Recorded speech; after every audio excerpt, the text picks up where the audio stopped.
Assalamualaikum warahmatullahi wabarakatuh. Selamat siang untuk anak-anak kelas 12. Kita bertemu lagi pada mata pelajaran Ekonomi Lintas Minat. Nah, pada materi hari ini kita akan membahas mengenai jurnal umum. Kita akan membahas mengenai apa sih jurnal umum itu, kemudian bagaimana cara menyusunnya, bagaimana contoh-contohnya. Kita akan ulas pada pertemuan hari ini. Nah, baik, sebelum memulai pembelajaran, alangkah lebih baiknya untuk berdoa terlebih dahulu. Berdoa dimulai. Berdoa selesai. Nah, jadi tujuan pembelajaran pada hari ini terdiri dari 4. Yang pertama ada menjelaskan karakteristik perusahaan jasa, kemudian yang kedua ada menjelaskan tahap pencatatan akuntansi pada perusahaan jasa, kemudian ada menjelaskan tahap pengikhtisaran akuntansi pada perusahaan jasa, dan menjelaskan mengenai tahap pelaporan akuntansi. Nah, mengenai peta konsepnya yaitu ini, yang ada di slide ini ya. Jadi yang pertama itu mempelajari mengenai karakteristik, kemudian mekanisme debit kredit, kemudian bisa menyusun jurnal umum yang merupakan tahap pencatatan. Kemudian selanjutnya baru bisa menyusun buku besar. Selanjutnya ada menyusun neraca saldo. Selanjutnya ada jurnal penyesuaian serta kertas kerja, dan yang terakhir yaitu mengenai laporan keuangan, yaitu yang terdiri dari laporan laba rugi, kemudian perubahan ekuitas, kemudian ada posisi keuangan. Tahap-tahapnya bisa dilihat. Yang pertama, pengidentifikasian itu terkait dengan mekanisme debit kreditnya, mengenai bukti transaksi, kemudian di jurnal umum itu mulai termasuk ke dalam tahap pencatatan, kemudian tahap penggolongan yaitu ke dalam pencatatan di buku besar ke neraca saldo, kemudian antara neraca saldo ke jurnal penyesuaian merupakan tahap pengikhtisaran atau peringkasan. Selanjutnya yang terakhir adalah tahap pelaporan.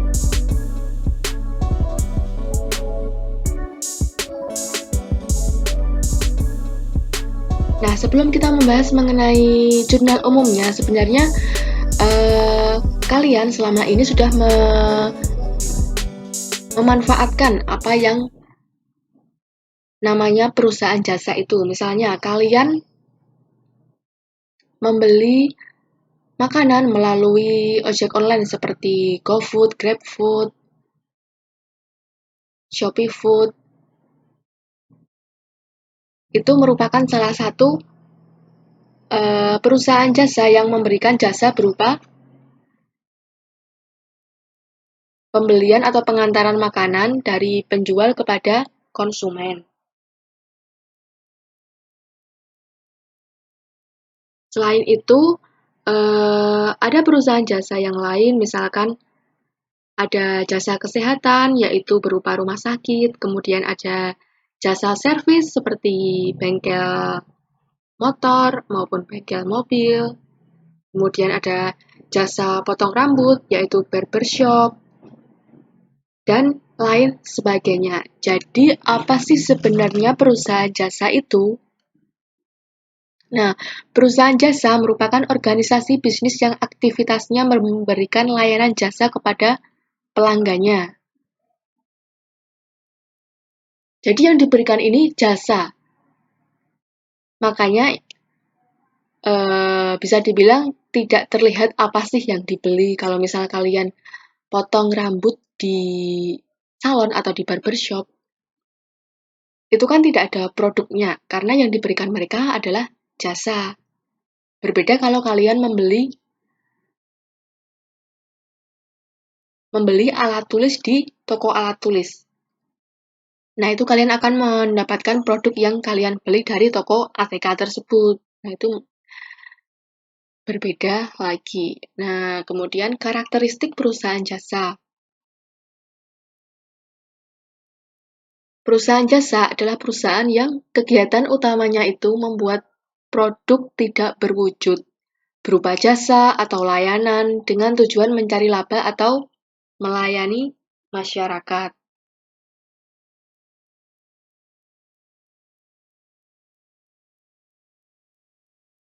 Apabila perusahaan itu memberikan pelayanan atau mempunyai suatu produk yang produknya itu tidak berwujud, maka bisa digolongkan ke dalam perusahaan jasa. Selanjutnya ada ciri-ciri. Yang pertama, perusahaan jasa menawarkan produk yang tidak berwujud, tidak dapat dilihat. Kemudian, standar harga untuk suatu layanan yang ditawarkan perusahaan itu sulit untuk diukur.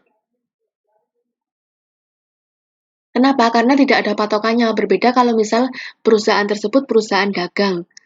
Kalau perusahaan dagang kan pasti bisa dihitung, dianalisis berapa modal, berapa bahan yang digunakan, kemudian berapa dia akan mendapat keuntungan. Nah, kalau jasa ini dia lebih sulit untuk menghitung kira-kira standar harganya itu berapa. Tidak pasti gitu. Nah, di dalam perusahaan jasa untuk transaksi keuangannya ini ada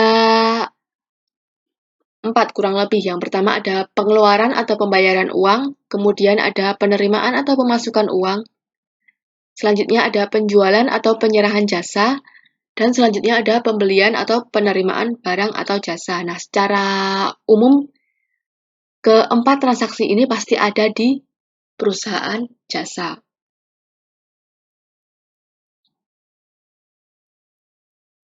Nah, contoh transaksi perusahaan jasa ada investasi pemilik atau modal, kemudian pembelian peralatan dan perlengkapan, kemudian pendapatan jasa, ada beban usaha, piutang usaha, bisa juga nanti ada utang usaha. Nah, ini hanya contoh secara simpelnya saja. Untuk secara rinci, bisa dipahami dengan memperhatikan penjelasan soal di belakang nanti. Nah, untuk bukti transaksi, seperti pada materi di minggu-minggu sebelumnya, itu ada transaksi intern atau extern. Di mana intern itu hanya berlaku di dalam perusahaan itu, yaitu memo. Kemudian extern, yaitu yang berasal dari luar, misalkan faktur, yaitu pembelian. Misalkan perusahaan tersebut membeli peralatan tetapi secara kredit. Nah, itu buktinya kan nanti faktur. Kemudian kalau membelinya secara cash, itu nanti buktinya adalah nota. Kemudian ada cek, kwitansi, dan bukti lainnya misalkan seperti biliet atau giro.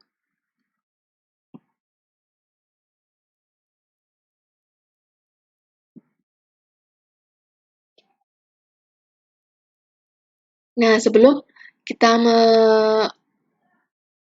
mencoba untuk membuat jurnal umum, itu ada hal-hal yang perlu diperhatikan dalam menganalisis transaksi. Di mana yang pertama, tentukan perkiraan apa saja yang dipengaruhi oleh transaksi tersebut. Nanti kan ada suatu transaksi, misalkan perusahaan tersebut mendapat pendapatan jasa sebesar sekian. Nah, dari transaksi tersebut mempengaruhi apa saja. Kalau misal mendapatkan pendapatan jasa, tentunya akan mempengaruhi kas dan pendapatan jasanya. Yang kedua ada tentukan pengaruh penambahan dan pengurangan terhadap harta, utang, modal, pendapatan, dan beban. Jadi nanti setiap transaksi itu setelah dianalisis perkiraan apa saja yang dipengaruhi, itu harus menganalisis apakah dia itu termasuk ke dalam, misalkan dia pengaruhnya ke harta, kas. Nah, dia kalau misal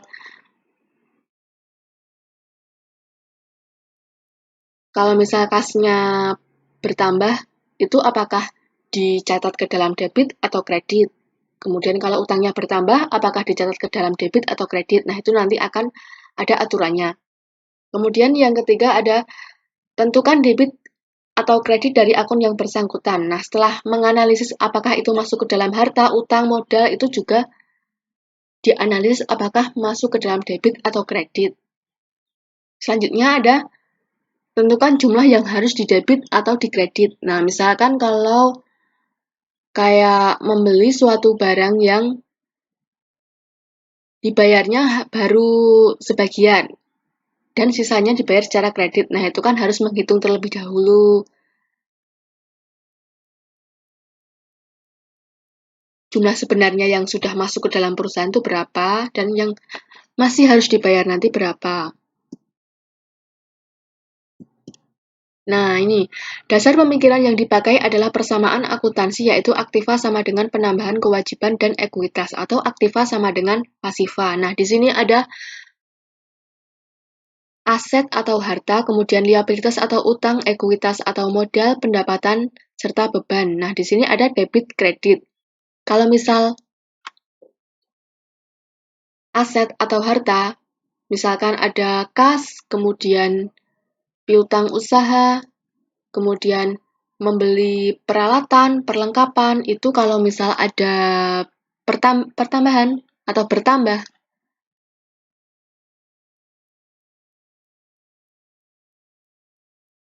Gini contohnya, misal perusahaan tersebut membeli peralatan sejumlah 10 juta. Nah, peralatan tersebut kan nilainya bertambah nih, masuk ke dalam perusahaan. Maka apabila aset atau harta bertambah, maka ditulisnya ke dalam debit. Sedangkan kalau berkurang ke dalam kredit. Nah, nanti saldo normalnya, yaitu di pencatatan akhir akuntansi, dia harus bersaldo debit. Kemudian, utang. Misal perusahaan tersebut meminjam uang ke bank. Nah, berarti kan utang perusahaan tersebut bertambah. Nah, kalau bertambah itu berarti dicatat ke dalam kredit. Kalau misal perusahaan tersebut sudah membayar pinjaman bank, berarti kan utangnya berkurang. Maka dicatatnya ke dalam debit. Kemudian ekuitas atau modal. Apabila ada tambahan investasi modal, maka dicatatnya ke dalam kredit. Sedangkan kalau modal berkurang ke dalam debit. Kemudian untuk pendapatan, apabila pendapatan perusahaan tersebut bertambah atau ada pemasukan, itu dicatatnya ke dalam kredit. Kemudian apabila pendapatan berkurang, dicatatnya ke dalam debit. Kemudian ada beban, misalkan perusahaan tersebut membayar beban gaji karyawan atau membayar beban listrik, itu dicatatnya ke dalam debit. Sedangkan kalau misal beban itu berkurang, dicatatnya ke dalam kredit. Nah, kalian bisa menghafalnya dengan HUMPB, harta, utang, pendapatan, beban. Harta, utang, modal, pendapatan, beban. Nah, kalian bisa menghafal cukup untuk bagian harta dan beban. Karena kalau untuk yang utang, modal, serta pendapatan itu kan kebalikannya. Jadi, untuk harta dan beban ini, aturannya sama. Apabila bertambah, dicatatnya ke dalam debit. Sedangkan apabila berkurang, dicatatnya ke dalam kredit. Sedangkan untuk kelompok tengah, yaitu utang, modal, serta pendapatan itu, apabila bertambah, mereka justru di debit. Kemudian apabila bertambah, mereka justru dicatatnya ke dalam kredit. Sedangkan apabila berkurang, malah dicatat ke dalam debit. Jadi cukup menghafalkan dengan HUMPB, harta, utang, modal, pendapatan, beban. Untuk bagian yang depan dan belakang, yaitu harta dan beban, apabila bertambah dicatat ke dalam debit, dan apabila berkurang dicatat ke dalam kredit. Sedangkan untuk kelompok tiga tengah tadi, saya ulangi, yaitu untuk utang, modal, serta pendapatan, apabila bertambah dicatatnya ke dalam kredit, serta apabila berkurang dicatatnya ke dalam debit.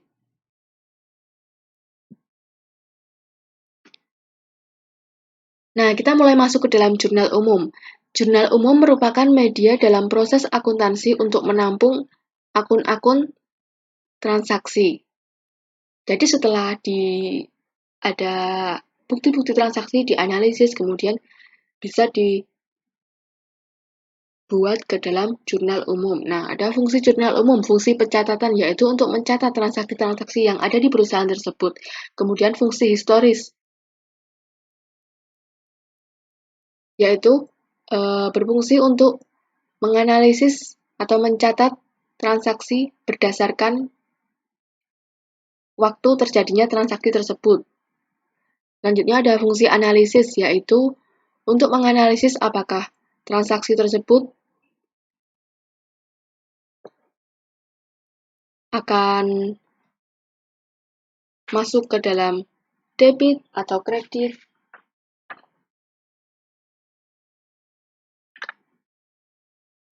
Selanjutnya ada fungsi instruktif, dan selanjutnya ada fungsi informatif, yaitu memberikan informasi tentang kegiatan ekonomi di perusahaan tersebut. Nah, untuk bentuk jurnal umumnya adalah sebagai berikut. Di sini ada nama perusahaan, kemudian ada jurnal umum, judulnya. Di sini ada kolom tanggal. Di sini bisa diisi tahun, kemudian di sini ada tanggal sesuai dengan transaksinya. Kemudian keterangan di sini untuk kolom C, yaitu nanti diisi ketika sudah diposting ke buku besar. Jadi kalau misal baru mengerjakan jurnal umum, ini cukup dikosongkan saja. Kemudian di sini ada kolom debit serta kolom kredit. Nah, kita akan bahas contoh jurnal umum. Berikut ini adalah transaksi yang terjadi di perusahaan jasa CV Mastah Bisnis. Pada tanggal 1, Tuan Fuad menginvestasikan hartanya ke perusahaan berupa kas sebesar 26.200.000, kemudian perlengkapan sebesar 2.800.000 dan peralatan sebesar 25 juta rupiah. Nah, bagaimana pencatatannya di jurnal umum? Yang pertama, yang pasti ada judul jurnalnya, yaitu CV Mastah Bisnis, nama perusahaan, kemudian jurnal umum, serta diberikan periodenya, periode berapa. Nah, untuk tanggal bisa diisi tadi kan, ini misalkan 2022 Agustus, tanggal 1. Di sini kita analisis, tadi ada kas, perlengkapan, peralatan.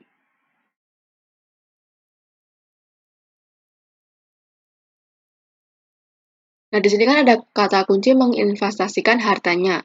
Berarti nanti akun yang masuk ke dalam jurnal umum yaitu berupa kas, perlengkapan, dan peralatan. Selanjutnya ada modal. Karena itu tadi yang diinvestasikan adalah berupa modal.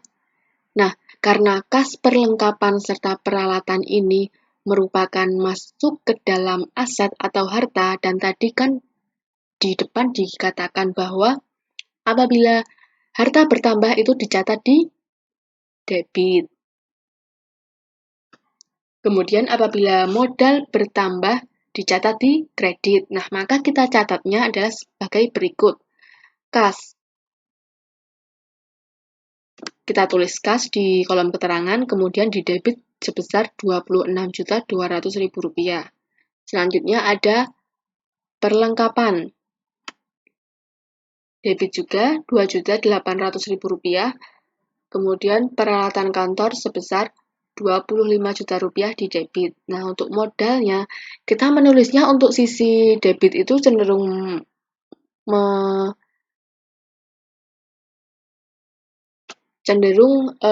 di sisi kiri ya. Sedangkan untuk sisi kredit ini agak masuk sedikit ke kanan. Gini. Seperti dalam contoh ya. Modal bertambah itu di sisi kredit. Kita tulis modal Tuan Fuad di kredit sebesar Rp54 juta.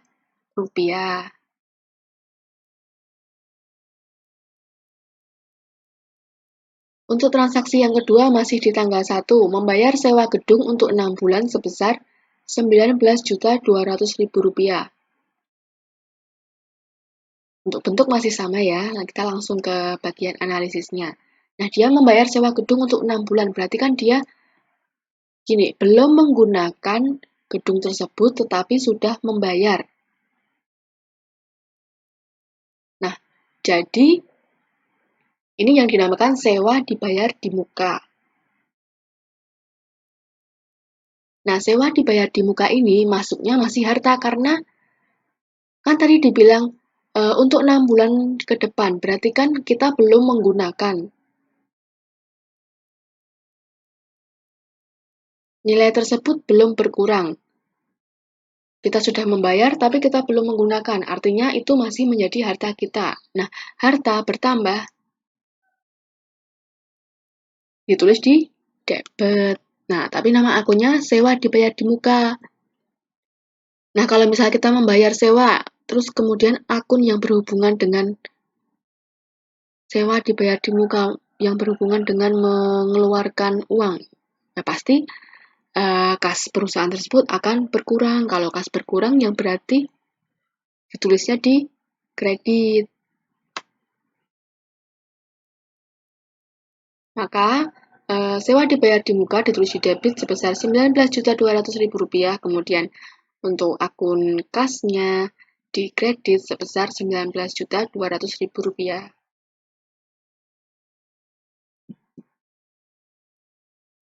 Untuk contoh yang ketiga, tanggal 2, membeli peralatan kantor secara kredit kepada toko berkah sebesar Rp4.000.000. Nah, kalau misal ada kata-kata membeli, tapi secara kredit, nah berarti di sini ada tambahan peralatan kantor di perusahaan tersebut, tetapi kas perusahaan kantor belum mengeluarkan uang atau tidak berkurang, malah justru membuat utang usaha. Maka pencatatannya yaitu peralatan kantor, harta, bertambah di debit sebesar Rp4.000.000. Kemudian utang usaha, karena kan pembayarnya secara kredit, maka menimbulkan utang usaha. Utang usaha bertambah, maka penulisannya di kredit sebesar Rp4.000.000.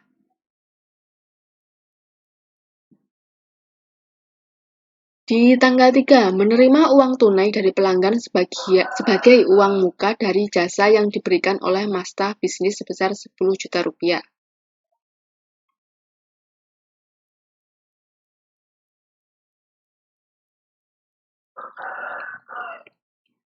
Nah, jadi di sini kasusnya CV Masta Bisnis ini sudah menerima uang dari pelanggannya, tetapi dia belum memberikan jasa, jadi baru uang mukanya. Maka akun yang berhubungan yaitu kas perusahaan Masta ini bertambah, kemudian ada pendapatan diterima di muka. Atau bisa dikatakan lawannya sewa dibayar di muka. Kalau sewa dibayar di muka tadi kan kita membayar tapi belum menggunakan. Nah, itu merupakan harta. Nah, kalau pendapatan diterima di muka, kita belum memberikan jasa, tetapi kita sudah dibayar. Malah justru kita mempunyai utang. Maka pencatatannya yaitu kas bertambah sebesar Rp10.000.000 karena ada pemasukan dari pelanggan sebagai uang muka. Kemudian pendapatan diterima di muka bertambah, ditulis di kredit sebesar Rp10.000.000. Tanggal 4, membayar premi asuransi sebesar Rp3.600.000. Nah, ini kan ada pengeluaran. Yang namanya premi asuransi kan berarti kita membayar untuk masih dalam waktu kedepannya, kayak tadi sewa dibayar di muka. Maka ditulisnya yaitu itu masih jadi harta kita. Asuransi dibayar di muka atau harta, masuknya ke dalam harta, itu bertambah ditulisnya di debit sebesar Rp3.600.000. Kemudian kas dia berkurang sebesar Rp3.600.000. Kas berkurang tadi kan ditulisnya di kredit. Untuk tanggal 7 ada membayar iklan sebesar Rp240.000. Bayar iklan berarti kan di sini dibayar secara cash ya, karena tidak ada tulisan secara kredit. Nah, itu pasti hubungannya antara kas, karena dia mengeluarkan uang untuk membayar iklan. Kemudian ada beban iklan. Beban bertambah.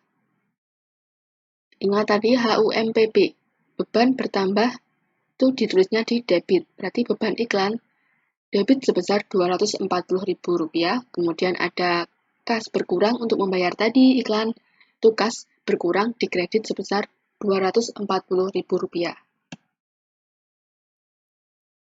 Selanjutnya ada tanggal 9, membayar hutang kepada toko berkah sebesar Rp2.400.000. Berarti kan di sini membayar utang, berarti kan utang perusahaan tersebut berkurang, kemudian kasnya juga berkurang. Utang usaha berkurang dicatatnya ke dalam debit sebesar Rp2.400.000. Kemudian kas berkurang dicatatnya ke dalam kredit sebesar Rp2.400.000 juga.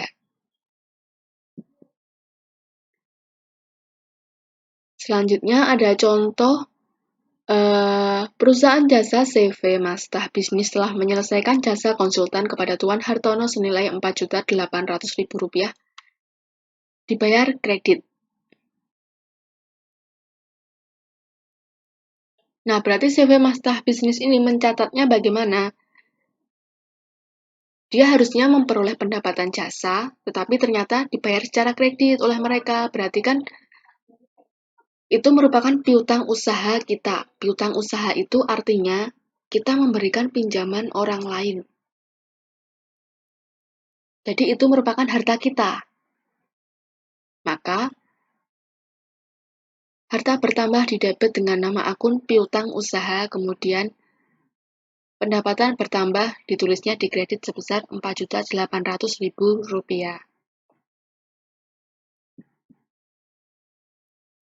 Tanggal 16, menerima uang dari pelanggan Tuan Hartono atas jasa yang telah diberikan sebesar Rp4.800.000. Nah, ini baru dibayar, yang tadi kan masih menjadi piutang usaha. Nah, kalau ini baru melibatkan kas. Kas serta piutang usahanya berkurang karena si Tuan Hartono sudah membayar. Kas, ada uang masuk.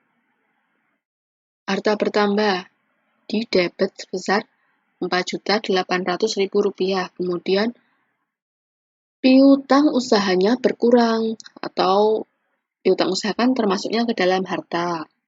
Nah, berkurang itu di mana dicatatnya? Di kredit sebesar Rp4.800.000.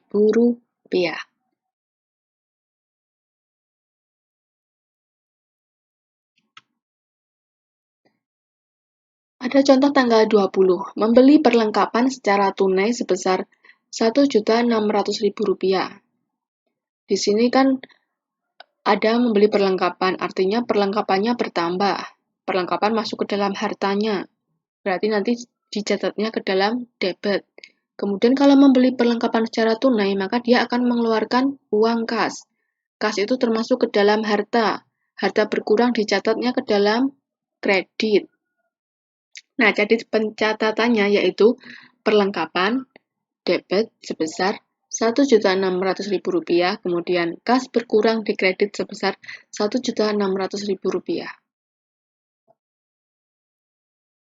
Untuk tanggal 30 ada membayar tagihan listrik secara tunai sebesar Rp150.000. Tagihan listrik berarti beban listrik, dia sudah menggunakan listrik sehingga menjadikan itu beban yang harus dibayar. Beban bertambah dicatatnya ke dalam debit sebesar Rp150.000. Kemudian kas dia berkurang karena untuk membayar beban listrik tadi sebesar Rp150.000. Kalau Kas termasuk ke dalam harta, itu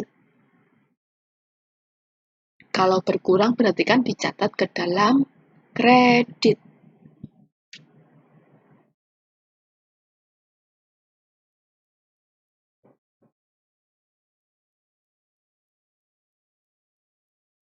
Tanggal 30 ada membayar gaji pegawai. Ini konsepnya sama kayak membayar beban listrik, beban telepon, beban gaji, ini intinya sama. Kalau membayar gaji pegawai sebesar Rp1.500.000, berarti kan dia mempunyai beban gaji. Kalau dia membayar, berarti dia mengeluarkan uang kas, maka beban bertambah. Ditulisnya di debit sebesar Rp1.500.000, kemudian kas perusahaan tersebut berkurang untuk membayar gaji, maka di kredit sebesar Rp1.500.000. Contoh di tanggal 30, Tuan Fuad menarik uang dari perusahaan untuk kepentingan pribadinya sebesar Rp1.500.000. Nah, Tuan Fuad ini mengambil uang dari perusahaan untuk kepentingan pribadi, kan itu artinya dia mengambil uang, yaitu mengurangi kas. Nah, itu dinamakan private.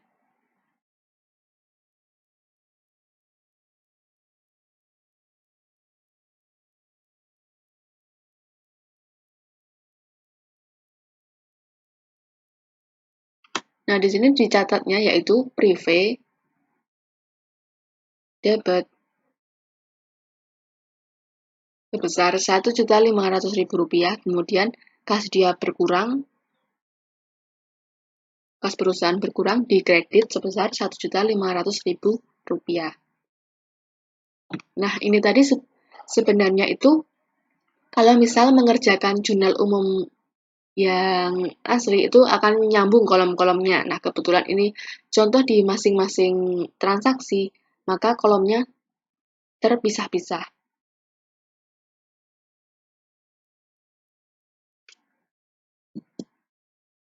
Nah, alhamdulillah kita sudah selesai membahas mengenai jurnal umum dan contoh-contohnya. Nah, nanti Ibu akan memberikan contoh soal yang harus kalian kerjakan untuk melihat seberapa pemahaman kalian mengenai jurnal umum ini, dan ini juga merupakan tugas. Nah, apabila kalian belum paham, bisa memutar video ini atau membuka materi yang tercantum di Google Classroom. Kalau misalnya belum paham lagi, kalian jangan sungkan untuk bertanya kepada saya. Saya akan merespon dengan baik apa yang kalian tanyakan. Semoga dengan penjelasan ini tadi dapat memberikan pemahaman kalian. Semoga bermanfaat. Sekali lagi, kalau misal belum paham, jangan sungkan untuk bertanya atau mempelajari kembali. Saya tutup. Wassalamualaikum warahmatullahi wabarakatuh.